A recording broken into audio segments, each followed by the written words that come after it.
पदाधिकारी, या ठिकाणी उपस्थित असलेला सर्व माझा सहकारी स्टाफ आणि माझ्या विद्यार्थी भगिनी, कारण बंधू हे काही दिसत नाही.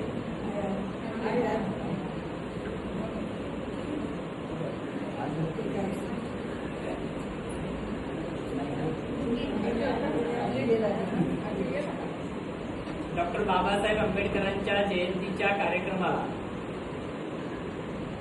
अगदी नियोजनाची सुरुवात करण्यापासून आतापर्यंत या अध्यक्षीय समारोहापर्यंत ते सोबत आहे.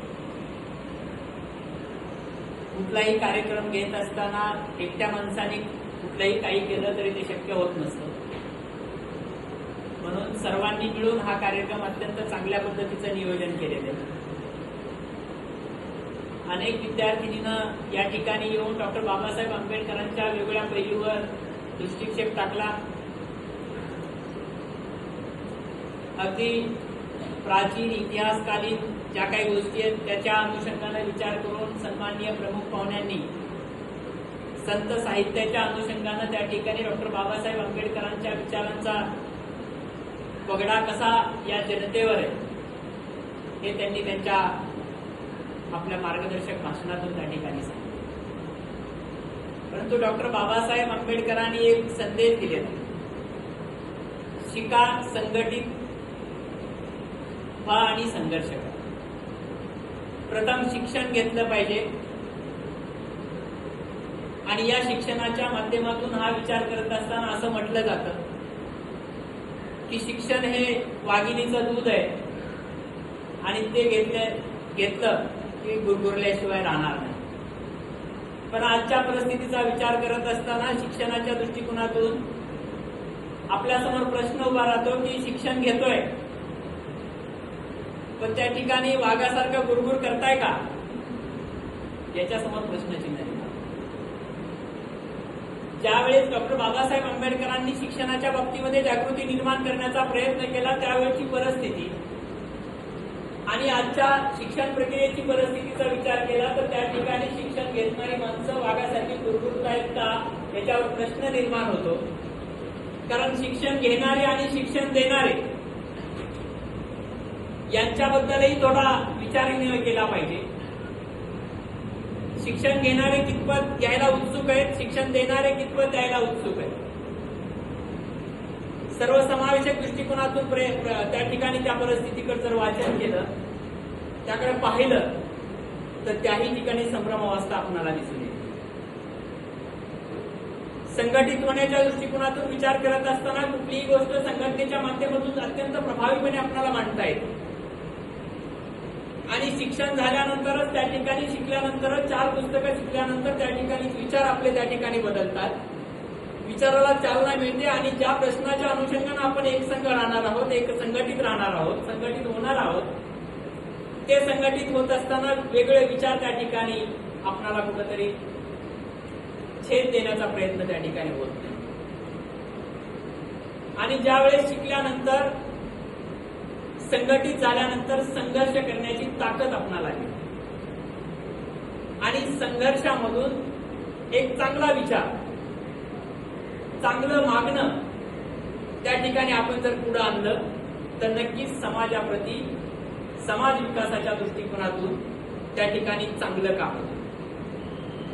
म्हणून डॉक्टर बाबासाहेब आंबेडकर म्हणतात, तुमच्याकडे 2 रुपये असतील तर 1 रुपयाची भाकरी घ्या आणि 1 रुपयाचं पुस्तक घ्या. 1 रुपयाची भाकरी का घ्यायला, तुम्हाला जगाल तुम्ही त्या भाकरीमुळे, आणि कसं जगायचं त्या पुस्तकामुळे तुम्ही शिका. किती दूरदृष्टी आहे बघा. आज त्यावेळेची 2 रुपयाची किंमत, त्या अनुषंगाने त्या ठिकाणी विचार केलेला आहे. आज त्या 2 रुपयाची किंमत 2000 झालेली आहे. आज 2000च्या दृष्टिकोनातून विचार करायचा आहे. मग आपण ते करतोय का? डॉक्टर बाबासाहेब आंबेडकरांनी दिलेल्या विचाराची चालना आपल्या विचारामध्ये त्या ठिकाणी देतोय का? तर ते देण्याचा प्रयत्न केला पाहिजे.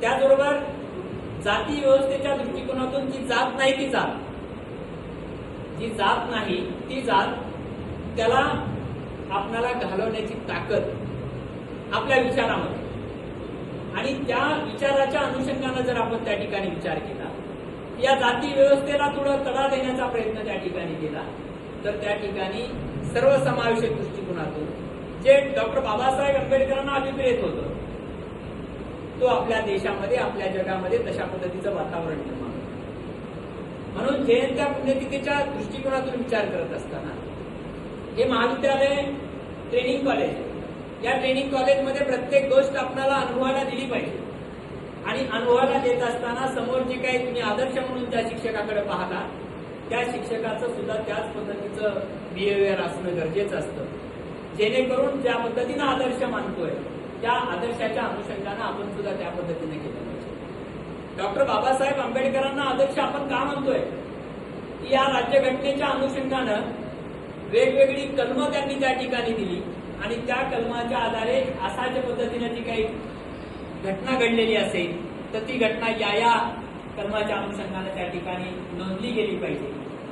हे सगळं त्यांनी सांगितलं, आणि आज कुठलाही नेता असेल, कुठलाही अधिकारी असेल, कुठलाही सामान्य नागरिक असेल, तो अडचणीत आला तर त्या ठिकाणी शेवटी म्हणतो की माझ्या पाठीमागे डॉक्टर बाबासाहेब आंबेडकरांची संविधान आहे, आणि त्या संविधानाच्या माध्यमातून मी काय आहे, मला काय, मी जर चूक केलेला असेल तर मला शिक्षा मिळेल, चूक नाही तर मी त्या ठिकाणी सही सलामत तुमच्या समोर येईल.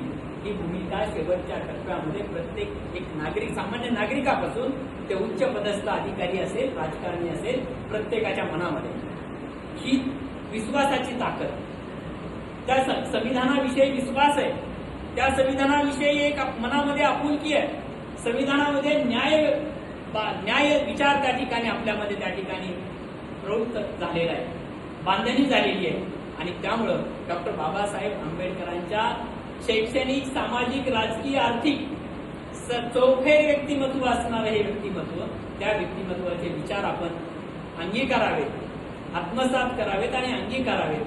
हीच भूमिका या जयंतीच्या निमित्तानं मी या ठिकाणी व्यक्त करतो. आणि अत्यंत चांगल्या पद्धतीचा कार्यक्रम या ठिकाणी विद्यार्थी उपस्थित आहेत, सर्व प्राध्यापकांनी योगदान त्यामध्ये दिलेलं आहे, तुमच्याशी संवाद साधलेला आहे, संवाद साधून तुम्हाला या कार्यक्रमाला उपस्थित राहण्यासाठी प्रवृत्त केलेले आहे. या प्रत्येक कार्यक्रमामध्ये प्रत्येकाचं, प्राध्यापकांचं योगदान आहे, त्यांचंही मी कौतुक करतो.